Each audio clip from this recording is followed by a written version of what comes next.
What does mudra mean? Mudra means seal. What does pranas mean? Pranas mean current.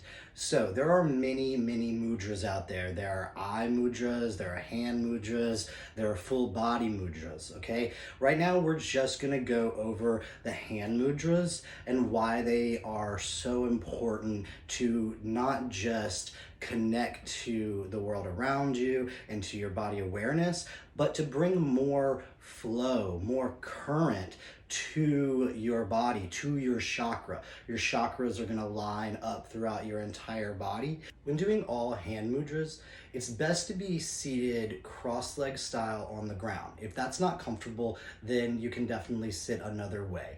But if you take a pillow or a block or a towel, place it under your butt and lifts you up a little bit, you can then sit cross-leg style much more comfortably. Because when we are sitting cross-leg style and we have our spine shooting straight up, our chakras are now aligned and more open. As well as when we're able to do our hand mudras, we can place them where they need to be, whether our forearms are on our knees and our hands are down, or our forearms are on our knees and our hands are up, or we are able to place our hands in the specific spot, keeping a nice current in our chakra from our rooted chakra, which is going to be around your pelvis, which is going to be on the ground and really rooting you, all the way up to the top of our head, radiating out. That is the best way to do the majority of these mudras. Each finger has a current running through it throughout our entire body, okay? We're gonna go over what each individual finger represents. So your pinky is going to represent water. This is going to represent water. We are going to be connected more in our water element through the pinky.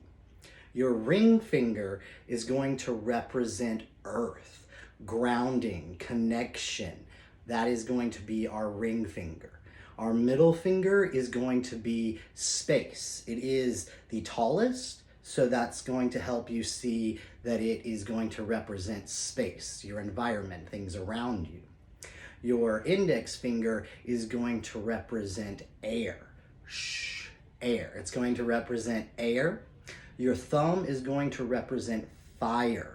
Fire is in terms of turning on, heating things up. We are going to be using fire with our thumb.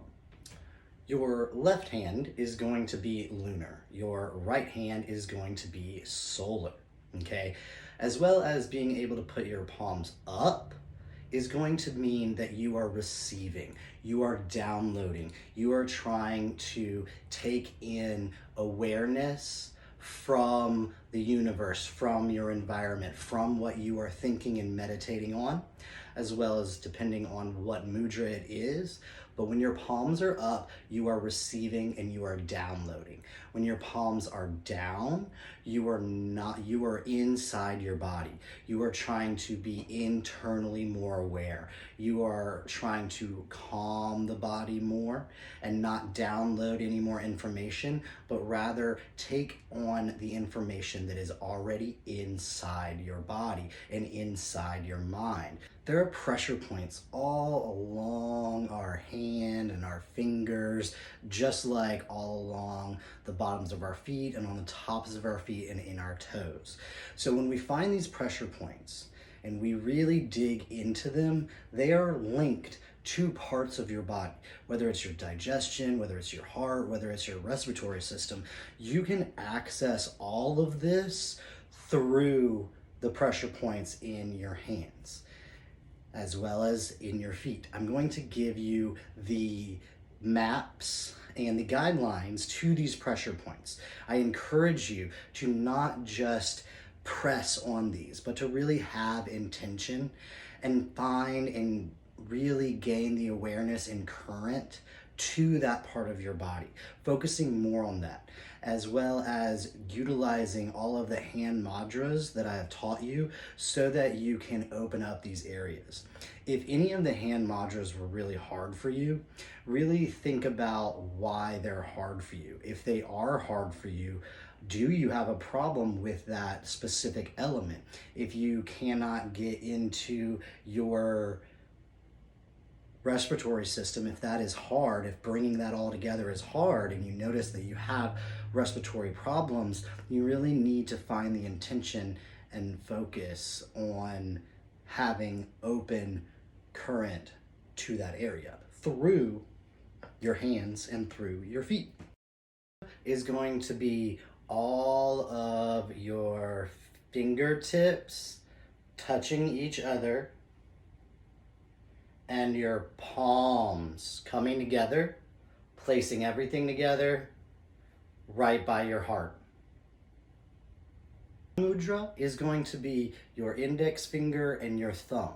You are going to place your fingertips together and you're gonna act like you're holding a piece of paper. So don't squeeze super tight. You're just going to put a little bit of pressure and intention into your index finger and your thumb. You're going to stretch out, not too hard, but you're gonna stretch out the middle finger, the ring finger, and the pinky finger. This is also going to be a palm down mudra, okay? Chin mudra is going to be the thumb, the index finger, placed together, rest of the fingers stretched out towards the sky, like so. But we are going to have our palm up. This is the same as chin, as Gan mudra, but our palm is up. The theory is that we want to use chin mudra when the sun is up so that we can take in all of the sun's energy. And we want to use Gan mudra when the sun is down, and so that we do not take in the moon's energy. That's the theory. But if you want to use the chin mudra during night and get the moon's energy, then by all means, enjoy the moon's energy. Vaira mudra is going to be placing the index finger right at the base of the thumb, wrapping the thumb all the way around the index finger as high as you can, letting the other three shoot to the sky. This we are going to use palm facing up or palm facing down. Once again, palm facing up is you are receiving more awareness from the surroundings and universe around you. Palms down, you are trying to be internally aware, facing the things that are inside your body and already inside of your mind. Dhyan mudra is going to be placing your right hand on top of your left hand and then letting your thumbs touch each other. So now our two fires are creating a nice flow of current while the other elements are at rest. Make sure that your fingers are touching so that all elements are touching together, and we will just place our palms up. This is going to create a lot of focus. Akas mudra is going to be your middle finger, fingertip to your thumb. All other fingers shooting to the sky, like so. Palm up is best. Prana mudra is going to be your pinky and your ring finger fingertips to your thumb fingertips. Other two fingers shooting to the sky.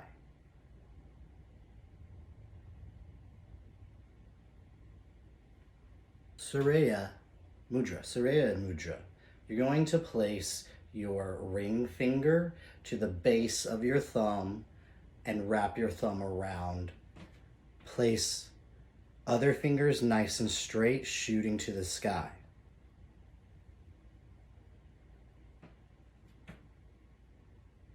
Linga mudra is going to be taking your hands and clasping them around each other, making sure that your right index finger is on top, your left thumb stays shot to the sky, taking your index finger of your right hand and your right thumb, placing them together. Alasadavar mudra is going to be placing your middle finger tips together. You are going to bend the joints of your other fingers like so, placing them together. And then you are going to place your thumb fingertips together. You can have your palms not touching, or you can have your palms touching.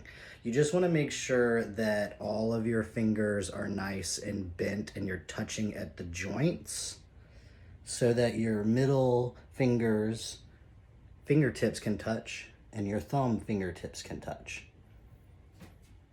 The lotus mudra is going to be your thumb fingertips together, your pinky fingertips together, and your palms together.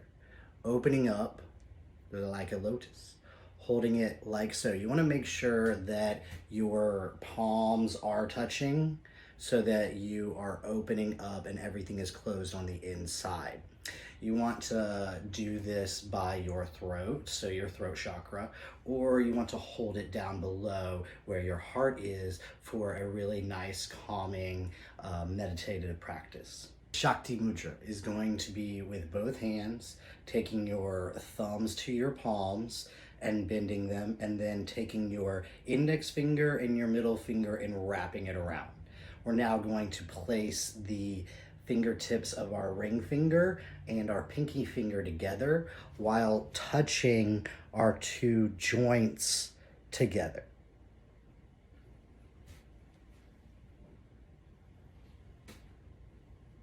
This is an extremely powerful mudra for healing injury as well as trauma.